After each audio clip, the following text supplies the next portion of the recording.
have some African American friends who have purchased homes and built some homes. My partner here, I believe, designed some of those homes, and they have mixed stories to tell as well.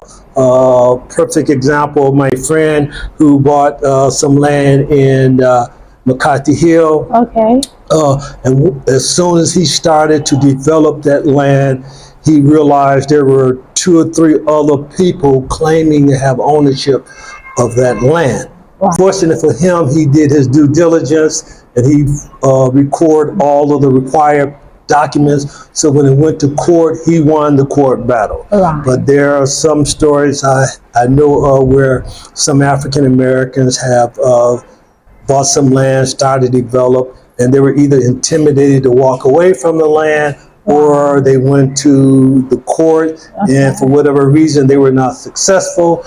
Then I have those who have been successful. So it's a mixed bag. Wow. My thing is, if you're going to buy property in Chicago, where I'm from, then you know to get all of the documents recorded properly.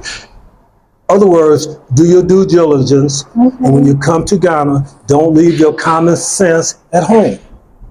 That's a striking statement.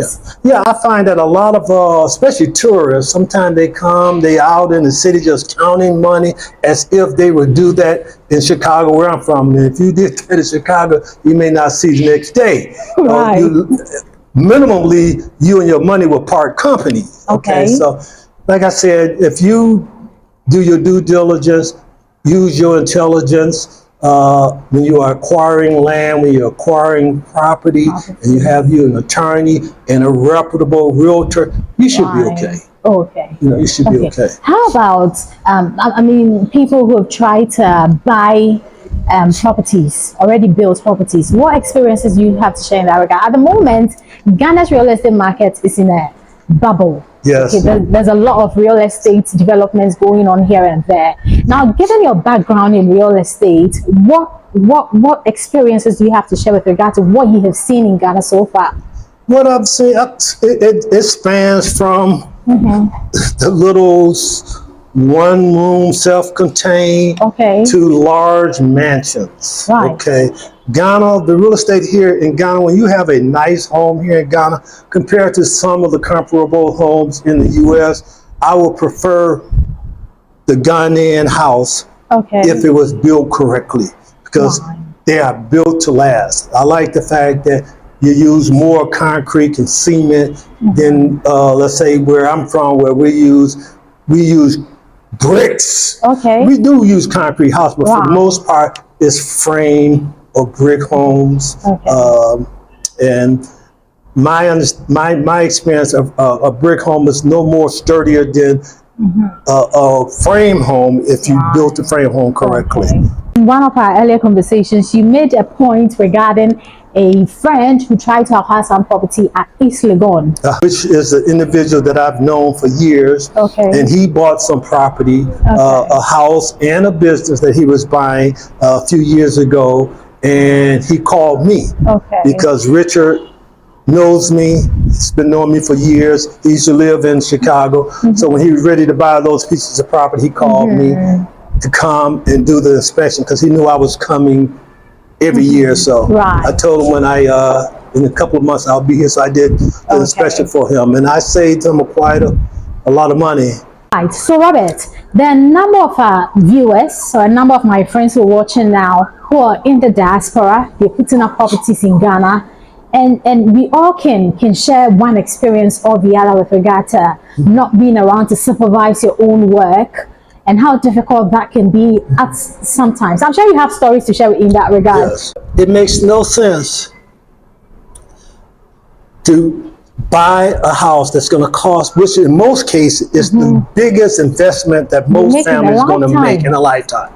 So what sense would it make to spend $200,000, $300,000, $400,000 and you decide, well, I'm not going to get a home inspection because it cost me $400 and I don't want to spend $400. My way of thinking, it makes no sense.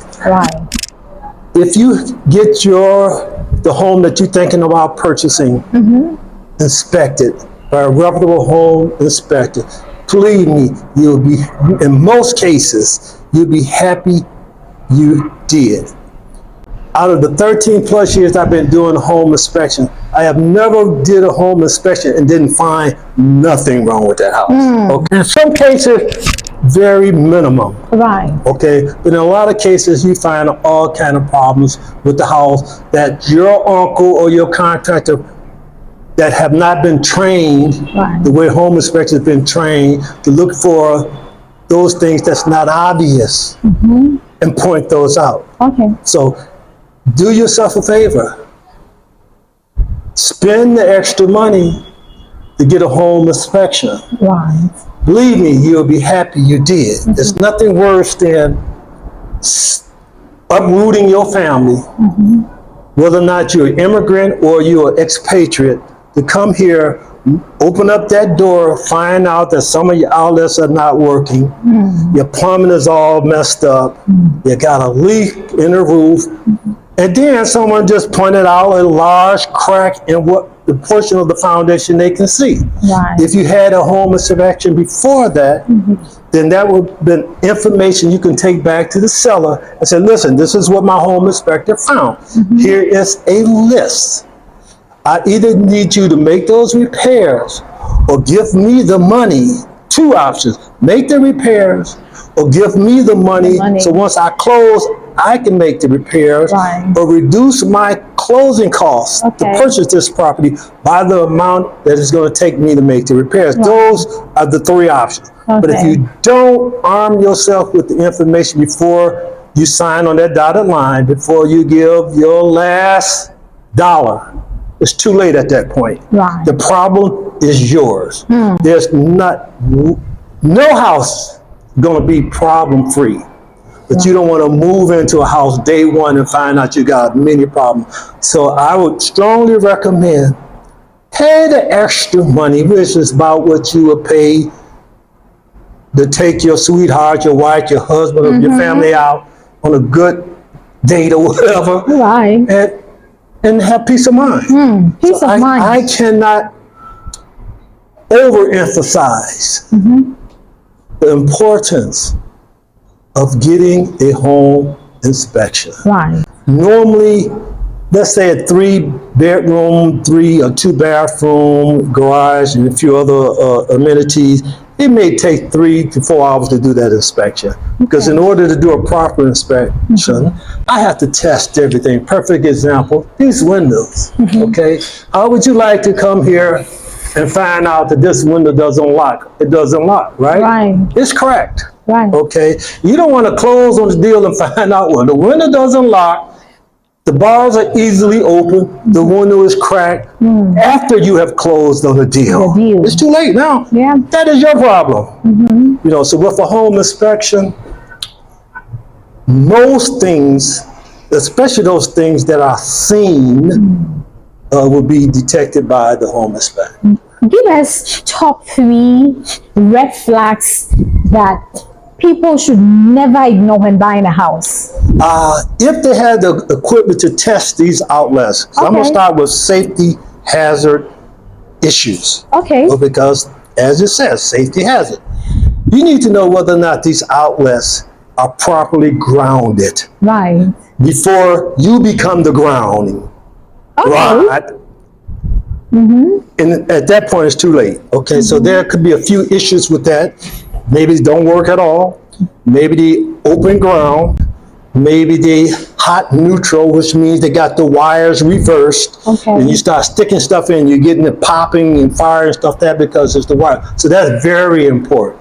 Here in Ghana, you don't have furnaces like we have in Chicago, where we have to provide heat at least 5 months out of the year. But you do have these air conditioners, and they basically the split units. You want to make sure those are working properly, so that when you move here, especially if you're coming from the West, where you have this cyclical season, we are not that used to this hot air. So you're going to need air conditioning. You want to make sure the air conditioning is working properly. Especially those individuals on the first floor, you want to make sure those windows are locking properly, whether or not they got bars or not, because you can get past these bars. So the first floor window, definitely the window have to lock. And because the way this building is structured, you have the stairwell, all these windows need to be locked appropriately. And then the last thing I will say, not the least, and it's not the only, it's the roof. To make sure, actually I missed maybe the most important thing. So let me go back. If you're talking about existing structure, there's not too much you can learn from looking at the foundation, because most of the foundation is up on the ground. You can't see it. So unless you can see where that foundation is exceeding the ground level, and you can see cracks, and that which gives an indication that maybe that crack is all the way down, there's not much you can do with the foundation. Unless you have a basement, then you can look at the foundation from the basement area.